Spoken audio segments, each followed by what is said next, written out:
Alors dans Jean chapitre 20 au verset 24, et ça c'est toujours dans le récit de la résurrection, on voit cette histoire à propos de Thomas qui nous a raconté au verset 24 et au verset 25. Thomas, appelé Didyme, ça veut dire un jumeau, hein, donc il avait un frère jumeau, l'un des 12, n'était pas avec eux lorsque Jésus vint. Et ça, c'est ce qu'on a parlé l'année passée quand Jésus est apparu aux 10 disciples la première fois dans la chambre haute. Les autres disciples lui dirent donc, « Nous avons vu le Seigneur. » Mais il leur dit, « Si je ne vois pas dans ses mains la marque des clous, si je n'y mets pas mon doigt, et si je ne mets pas ma main dans son côté, je ne croirai pas. » Alors on est familier avec ce passage, hein, et on a la réputation que Thomas est un douteur. Eh bien aujourd'hui, je vais vous apporter un angle différent. Je pense qu'on peut voir Thomas différemment. Et quand nous lisons le récit de Pâques, nous nous rendons compte qu'en fait, Thomas n'est pas le seul qui a du mal à croire. On se retrouve dans une situation, je vais vous faire le résumé vite et vous allez voir comment, c'est presque comme dans un film comique où il y a des quiproquos et des choses inattendues qui arrivent. Il y a des femmes qui vont au tombeau et qui évidemment ne croient pas que Jésus va ressusciter. Hein, puisque jusqu'à ce moment-là, personne n'a cru les paroles de Jésus quand il a dit « Je vais mourir et 3 jours après je vais ressusciter ». Elles arrivent au tombeau pour trouver un corps, mais ils trouvent juste le corps. Elles retournent le dire aux disciples qui ne croient pas les femmes. Les disciples disent à Thomas qui ne croient pas les disciples. Les disciples d'Emmaüs qui ont rencontré Jésus sur la route vont le dire aux disciples qui ne croient pas les disciples d'Emmaüs. Et donc, il y a cette genre de confusion où tout le monde a vu, où tout le monde pense avoir vu quelque chose, mais personne ne croit personne. Hein? Et puis on a Marie qui demande au jardinier où est-ce qu'il a mis le corps.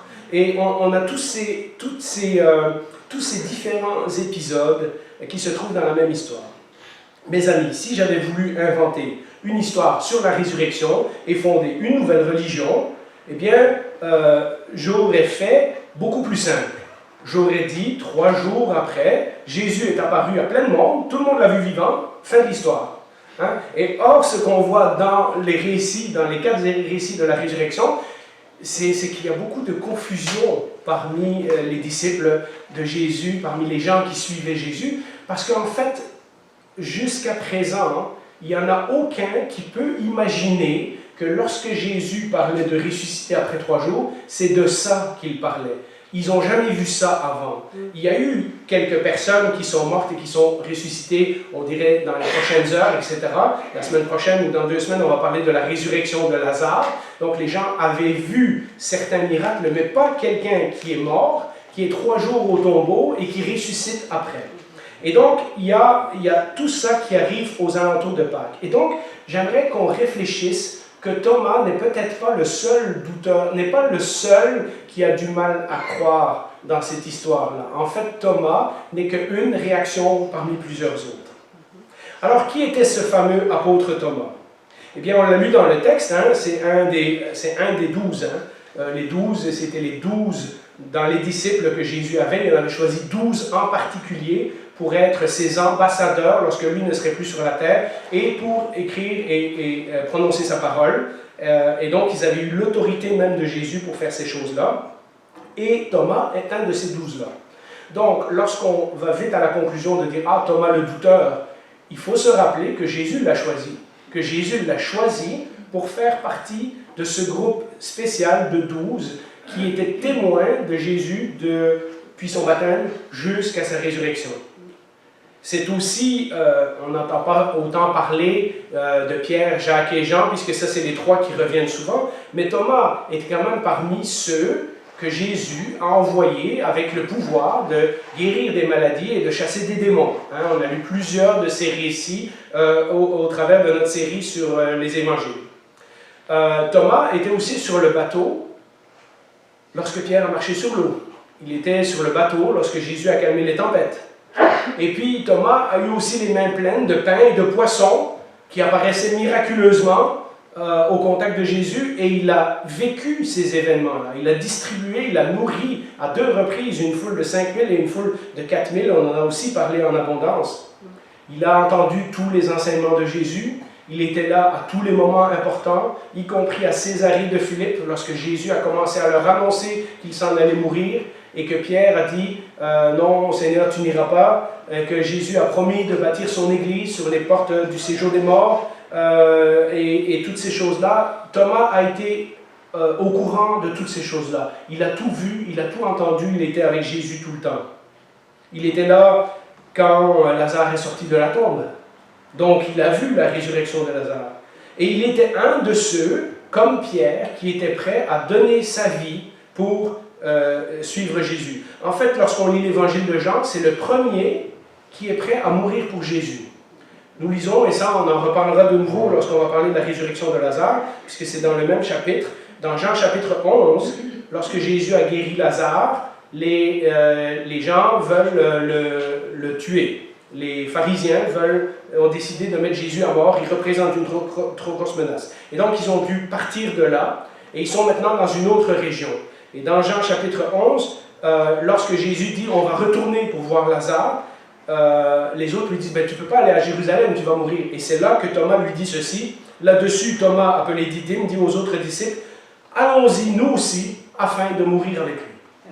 Thomas n'a peut-être pas tout compris, mais il a au moins compris, hein, celui qui est mon disciple doit se charger de sa croix et être prêt à mourir.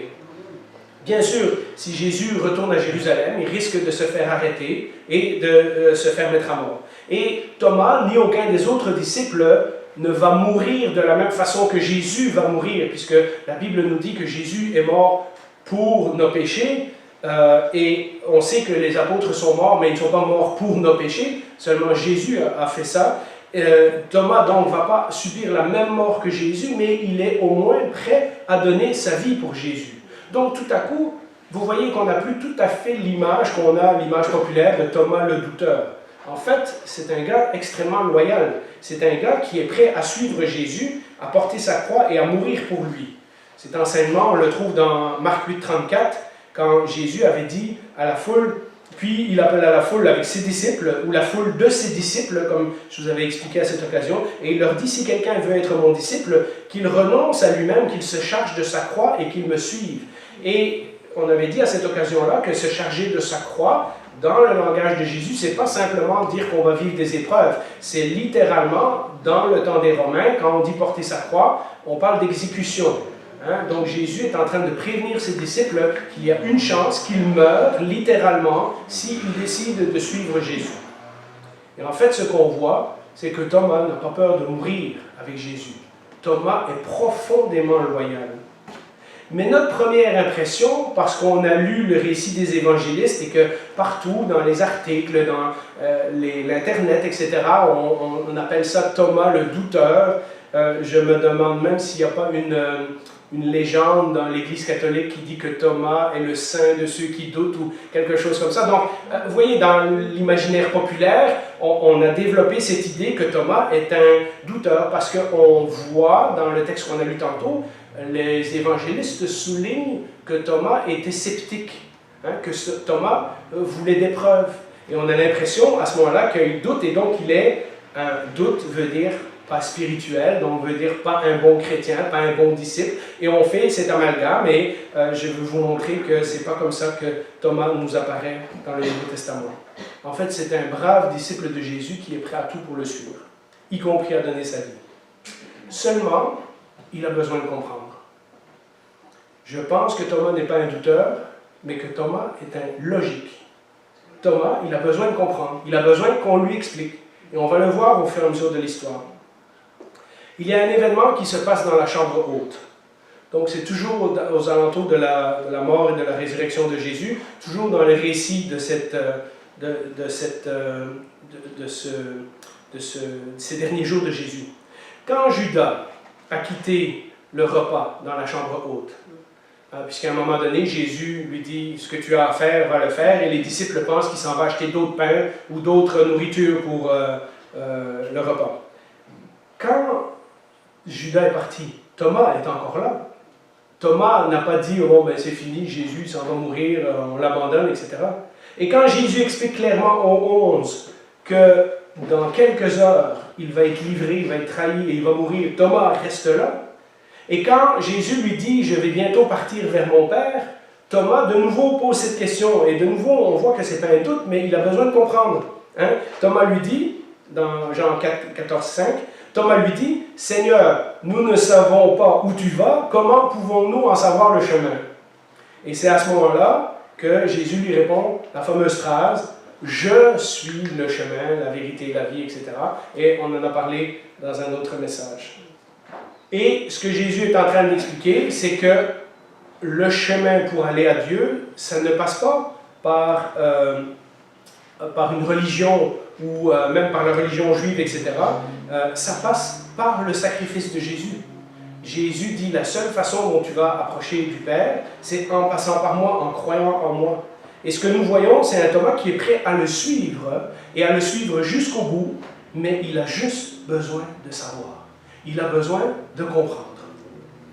Et Jésus lui dit, pour approcher de Dieu, ça ne prend pas des étapes, ça ne prend pas un plan. Il n'y a pas un programme précis, il n'y a pas une liste que je peux te faire, que si tu fais ça, si tu fais ça, si tu fais ça, etc.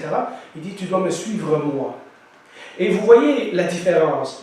Quand, pour une personne logique, et on en a plusieurs parmi nous qui sont comme ça, vous voyez, pour une personne logique, quand on a un plan, quand on a un programme, quand on a une liste de choses qu'on peut faire étape par étape, on est capable de suivre. Hein? Et alors, on marche par la vue, on marche par notre compréhension, on marche avec les choses que nous, on arrive à maîtriser et à contrôler. Mais quand quelqu'un comme Jésus nous dit « Non, non, non, non, il n'y a pas un plan, c'est moi que tu dois suivre, c'est moi qui suis le chemin », qu'est-ce qui se passe? Jésus est imprévisible. Jésus, il fait dans les évangiles des choses qu'on ne s'attend jamais. Jésus, il choque, il surprend, il questionne. Et vous voyez, pour quelqu'un comme Thomas, c'est difficile. Parce que suivre Jésus, c'est dynamique, c'est vivant, ça change, et surtout, c'est risqué. Et Thomas, dans sa logique, ben, il a de la misère avec ça. Hein?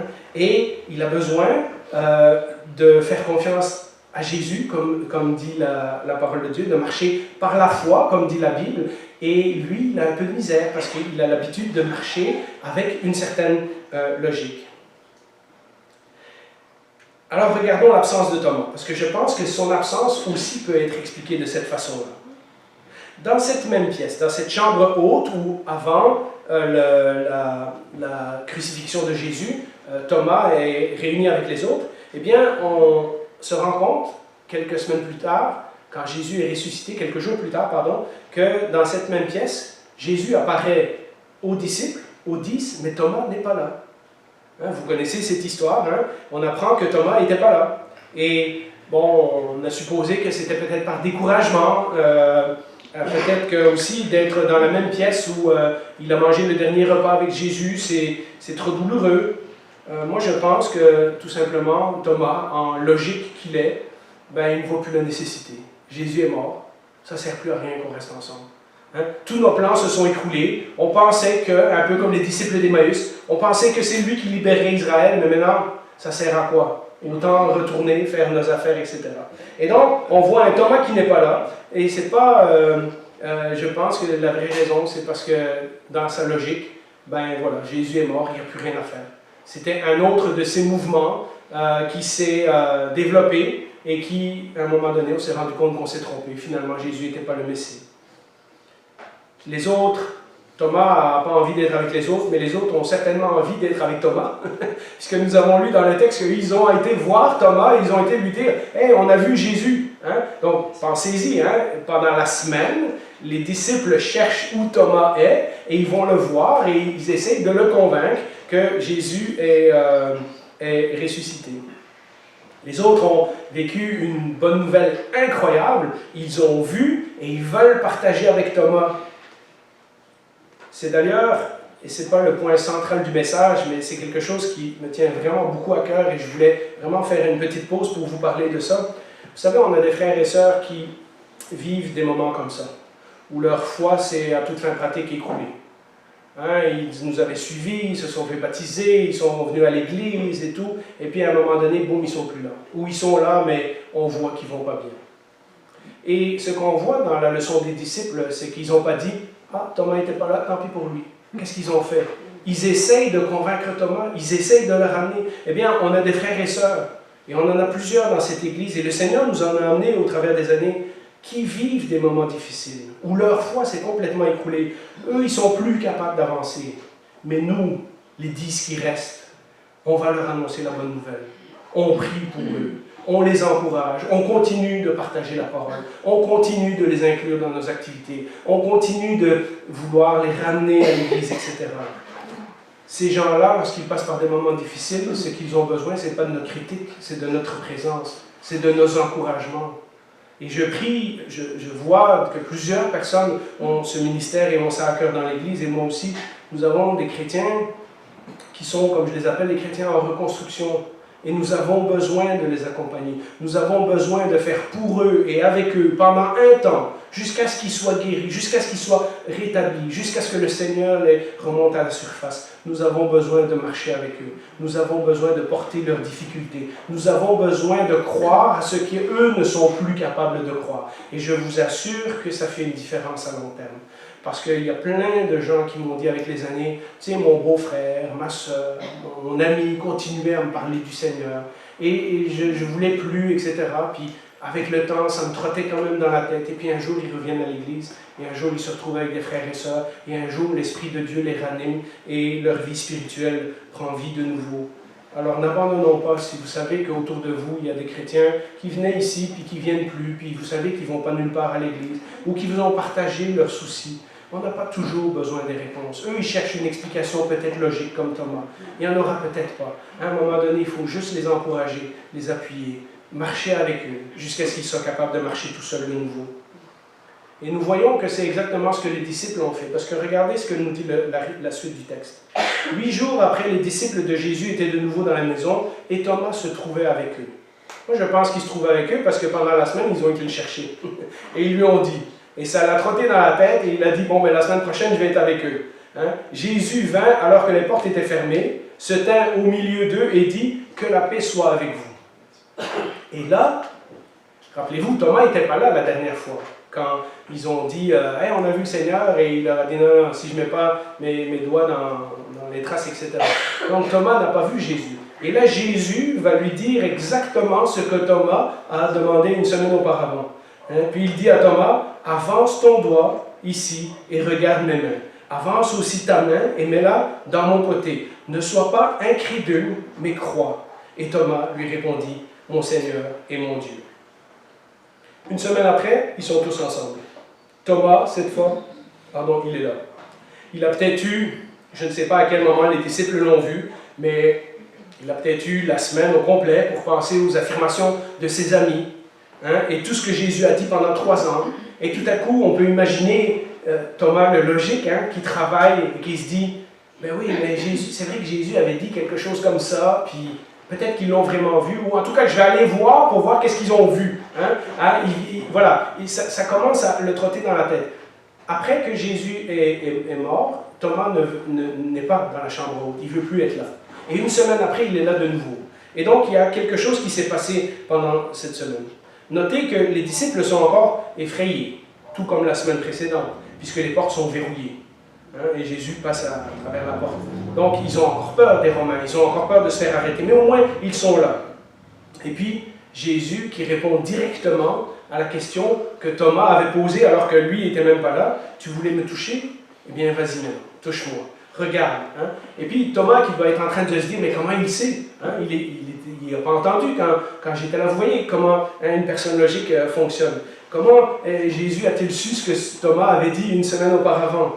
Et c'est là, en voyant Jésus, en voyant les traces dans ses mains, dans ses côtés, exactement comme il l'avait dit la semaine d'avant, que c'est Don Carson qui dit ça dans un de ses textes, que le plus grand des sceptiques nous donne la confession de foi la plus extraordinaire. Hein? Mon Seigneur et mon Dieu. J'aimerais parler du doute et de la foi, parce que je pense que Thomas est vraiment une bonne leçon pour nous aujourd'hui. Dans les témoins de Pâques, ils sont tous différents. Ils apportent tous quelque chose à l'histoire. Et Thomas nous rapporte ce genre de personnalité où on a du mal à concilier notre doute et notre foi ensemble. Et il y en a parmi nous qui sont comme ça. Et Thomas est un bon exemple pour nous. Mais c'est aussi le paradoxe de tout le christianisme en réalité. Parce que dans le christianisme, ça ne prend pas juste des faits, et ça ne prend pas juste la foi. Ça prend la foi et les faits. Ça prend la foi avec l'épreuve, ça prend les deux. Le Seigneur ne nous a pas court-circuité le cerveau quand nous sommes devenus chrétiens. Quand nous étudions sérieusement la résurrection, et c'est ce que nous faisons depuis 5-6 ans au moins, nous retrouvons dans chaque histoire une grande quantité de faits, de détails, de gestes précis, de paroles qui ont été écrits par des témoins visuels et qui, depuis 2000 ans, n'ont jamais été pleinement contredits. Alors, on a bien des gens qui disent « Oh, ben ça ne s'est pas passé, ça s'est pas... » Mais la preuve, elle est dans le camp de ceux qui disent que ça ne s'est pas passé. Parce que parfois, leurs histoires ou leurs solutions sont encore plus extravagantes que de croire à l'histoire de la Bible. Dire que Jésus n'était pas vraiment mort, qu'il a roulé la pierre tout seul, qu'il est ressorti, puis qu'il a fait semblant qu'il était vivant et qu'il a fondé une nouvelle religion. À un moment donné, ça devient extravagant comme explication. On l'a vu dans les années passées, je vous renvoie au message précédent qu'on fait depuis au moins 5 ans, que malgré toutes les tentatives, les gens n'arrivent pas à contredire chacune des preuves, chacun des faits, chacun des gestes, chacune des explications qui se trouvent dans les 4 évangiles. Et la preuve, et je pense que Jésus l'a fait comme ça, dans Actes 1.3, nous lisons que Jésus a justement préparé le chemin. Regardez ce que ça nous dit. Après avoir souffert, il se présenta à eux vivants et leur donna de nombreuses preuves. Pendant 40 jours, il se montra à eux et parla de ce qui concerne le royaume de Dieu. Jésus a fait, dans ces 40 jours, il est apparu, on verra encore l'année prochaine qu'il est apparu à un groupe de 500 personnes à la fois. Jésus a montré de nombreuses preuves qu'il était vraiment vivant. Il a passé beaucoup de temps avec ses disciples à réexpliquer tout ce qu'il avait expliqué au début sur sa mort et sa résurrection et qu'ils n'avaient pas compris et que maintenant ils comprenaient. Il leur a parlé probablement de la venue du Saint-Esprit et de ses plans futurs, toutes des choses qu'il avait annoncées en mots plus ou moins couverts lorsqu'il a parlé de bâtir son Église et tout ça. Mais voilà, pendant 40 jours, Jésus a pris la peine de rester sur la terre pour se manifester à différentes personnes, pour donner des preuves, pour donner des explications, pour faire comprendre aux gens. Vous vous rappelez, les disciples d'Emmaüs, c'est la même chose. Ils sont sur le chemin et ce que Jésus prend, il prend toute l'Écriture et il les explique de A à Z, toutes les prophéties qui le concernaient lui, la venue du Messie. Et c'est à ce moment-là, que leurs yeux sont ouverts. Et donc, Jésus a dû faire ça avec tous ses autres disciples. Mais vous remarquez une chose qui n'est pas dans le texte, Jésus ne critique pas le doute de Thomas. Il critique son incrédulité, et ça, c'est pas la même chose. Thomas fait partie d'une longue liste de croyants, et on le voit dans la Bible, des gens qui ont posé des questions à Dieu, des gens qui avaient besoin de comprendre. Vous vous rappelez qu'on a vu la série Habakkuk, « Seigneur, comment ça tu fais rien dans le pays, tout se dégrade, etc. » Et Dieu lui apparaît et dit, « Bon, ben, je vais envoyer les Babyloniens. » Et là, c'est « Non, Seigneur, les Babyloniens, ils sont encore pires que nous, qu'est-ce que tu fais ?» Et puis, comme ça, de question en question, et finalement, on finit dans Habakkuk chapitre 3, où Habakkuk dit, bon, ben, je vais monter la garde, je vais attendre pour voir que ce que le Seigneur a dit va se réaliser, et puis je vais faire confiance à la montée du Seigneur. Et Habakkuk était un de ceux qui avait besoin de comprendre. Abraham, qui discute avec Dieu pour sauver Sodome et Gomorrhe, et qui ne comprend pas comment Dieu détruirait la ville s'il y avait 50 justes, ou 40 justes, ou 30 justes, ou 20 justes.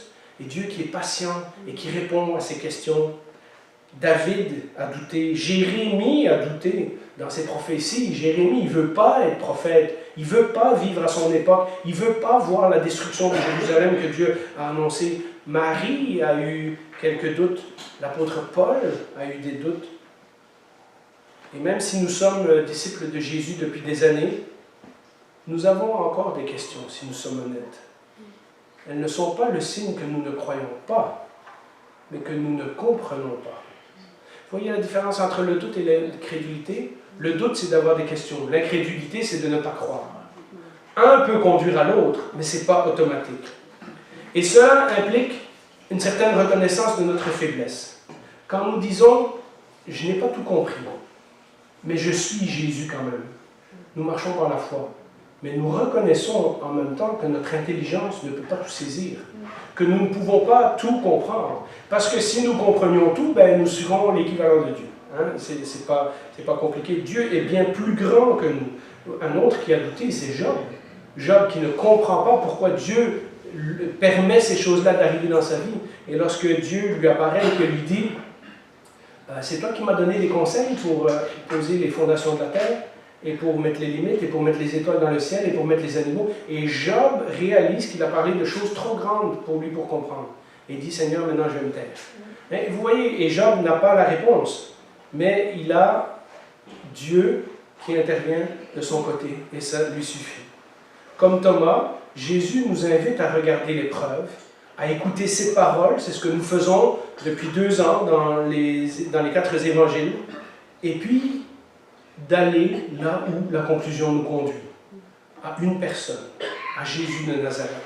J'espère que c'est clair quand on prêche le dimanche matin, que ce qu'on vous prêche, ce n'est pas un code de conduite, ce n'est pas une morale, ce n'est pas un plan en 3 étapes de fais ça, fais ça, fais ça et tu iras au ciel, mais que c'est une invitation à suivre Jésus, à découvrir Jésus, à être émerveillé de Jésus, à vouloir lui ressembler, à lui poser des questions. On le voit dans les psaumes, quand on étudie les psaumes, à lutter avec nos questions, à lutter avec nos émotions, mais toujours et constamment revenir à Jésus, toujours et constamment avoir cette personne comme le centre de notre vie, Jésus de Nazareth. Dans les conférences qu'on a fait depuis quelques années avec Osée, on a vu que parfois nos émotions nous disent le contraire. La Bible nous dit que Dieu nous aime, mais nous ne sentons pas que Dieu nous aime. Et que ce qu'on a vu comme solution dans ce cas-là, c'est que nous devons nous fier à ce que la Bible affirme et non pas à ce que nous ressentons. Et nos émotions finiront par s'ajuster avec la parole de Dieu. Eh bien, je vous dirais que pour une personne logique, une personne intelligente, une personne qui aime être mathématique et qui aime calculer, c'est la même chose. Parfois, dans notre tête, ça ne fait pas de sens. On ne comprend pas pourquoi la Bible dit ça. Mais parfois, toutes les preuves pointent dans une direction. Et on doit se dire, même si mon cerveau ne comprend pas, ça c'est ce que la Bible dit et je vais me laisser inspirer par la vérité de la parole de Dieu. Dans notre tête, ça peut nous dire, un Jésus, comme Thomas, un Jésus ressuscité des morts, ça ne se peut pas, personne n'a jamais vu ça, mais les évangiles nous donnent un tas de preuves et un tas de témoins. Et une fois qu'on a vu ces preuves et qu'on a écouté ces témoins, ça nous amène à une conclusion logique. La réponse la plus probable, quand tous les faits ont été examinés, quand on a enlevé toutes les explications farfelues, vous savez, il y a des gens qui disent que les disciples ont eu une hallucination. Alors, déjà, un ou deux, c'est possible, mais 10 dans la même pièce, ça commence à faire une grosse hallucination. Et puis, quand on parle des 500 personnes à qui Jésus est apparu, ben, on n'a jamais aucun cas scientifique recensé de 500 personnes qui ont eu la même hallucination en même temps pendant qu'ils étaient réveillés. Donc, vous voyez qu'à un moment donné, les explications qu'on essaye de donner pour contredire l'Évangile sont plus farfelues que de simplement croire que l'histoire s'est passée telle qu'elle. Quand tous les faits ont été examinés et qu'on écarte toutes les explications qui sont pas probables ou qui sont plus improbables que ce que le récit biblique nous dit, et c'est ce qu'on fait depuis des années, alors la dernière explication qui reste, c'est la vérité, même si ça semble extraordinaire. À un moment donné, quand tout nous conduit à une seule conclusion, même si notre cerveau ne peut pas comprendre c'est quoi quelqu'un ressuscité des morts, nous sommes poussés à cette conclusion que les évangiles et Jésus ont dit la vérité. De nombreux témoins de Pâques nous mènent tous à la même conclusion. Jésus est ressuscité et ses disciples l'ont vu vivant. Il y a une raison pourquoi on pense que que Thomas est un douteur. Et on va le lire dans le prochain paragraphe que j'ai intitulé « Reproche ou promesse ». Une raison pour laquelle on a l'impression, c'est que quand on lit en français le verset 29, rapidement, on a l'impression que Jésus est en train de critiquer Thomas. Parce que tu m'as vu, tu as cru. Heureux ceux qui n'ont pas vu et qui ont cru. Et de là, on a tiré la conclusion que Thomas est un douteur, et donc on ne doit pas douter, et donc on ne doit pas être comme Thomas, enfin tout ce que vous avez déjà entendu.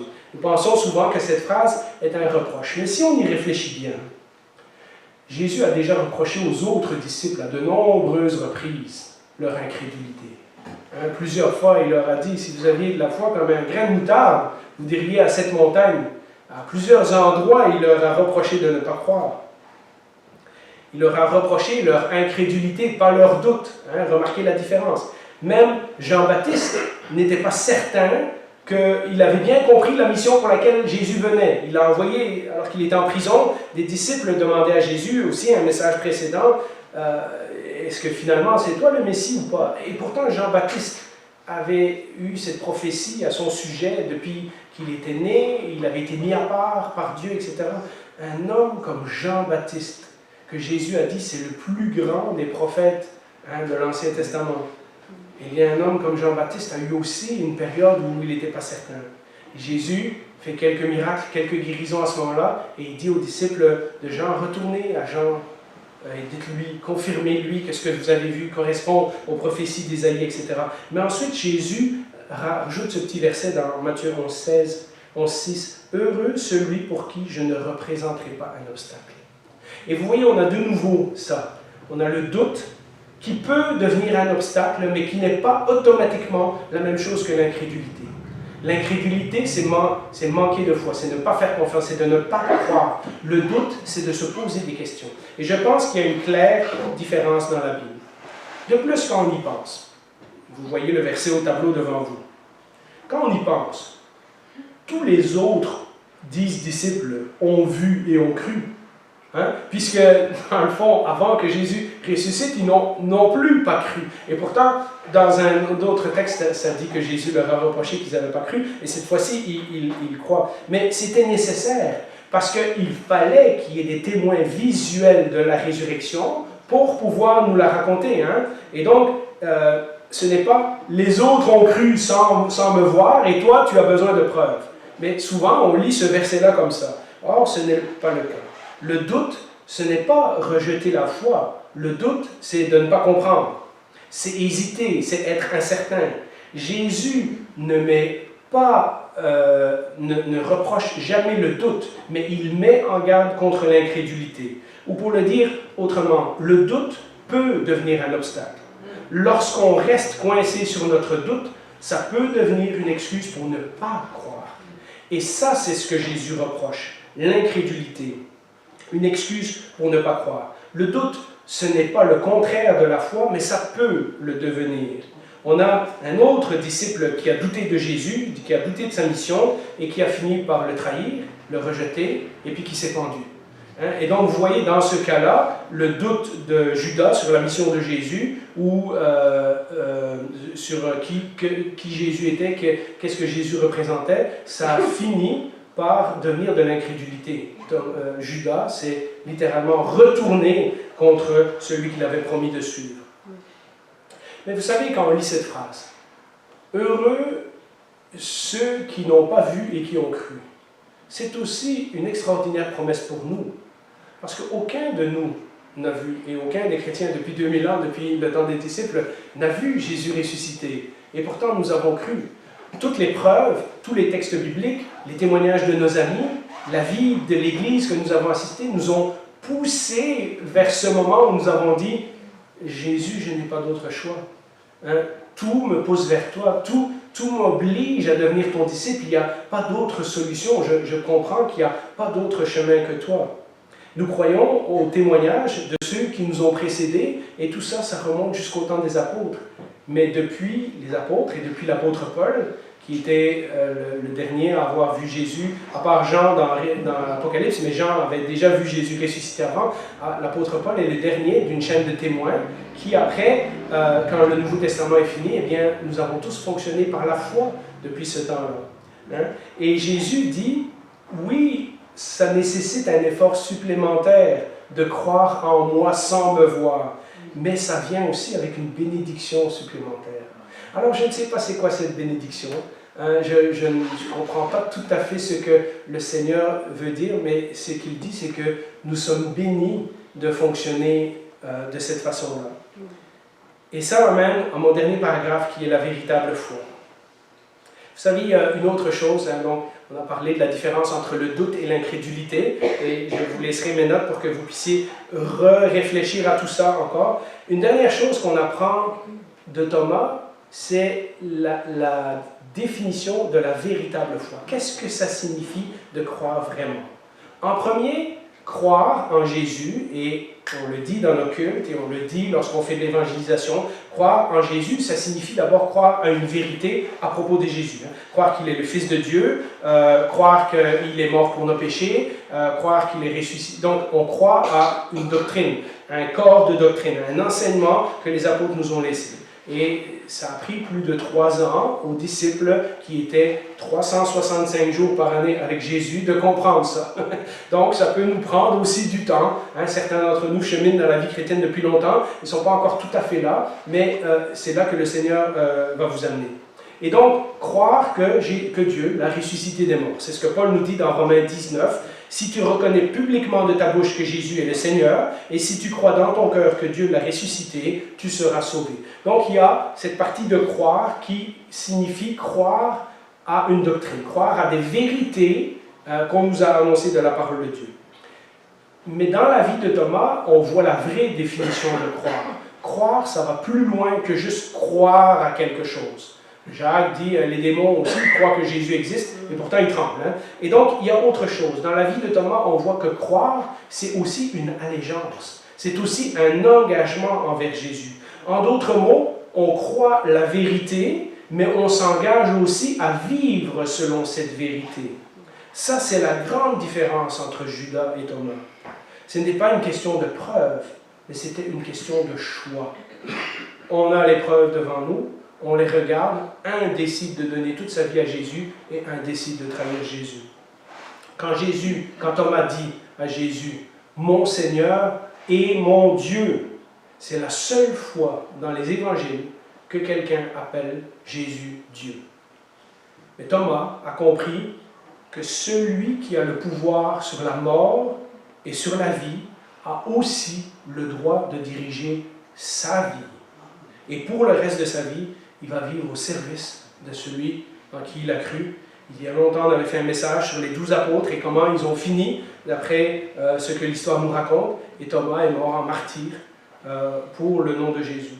Vous voyez, Thomas n'a pas juste dit « Ah oui, je crois ». Il a dit « Mon Seigneur et mon Dieu ». Il a soumis sa vie à cette vérité qu'il venait de découvrir. C'est bien de croire à l'histoire de Pâques. C'est bien de comprendre les détails que je vous explique depuis plusieurs années.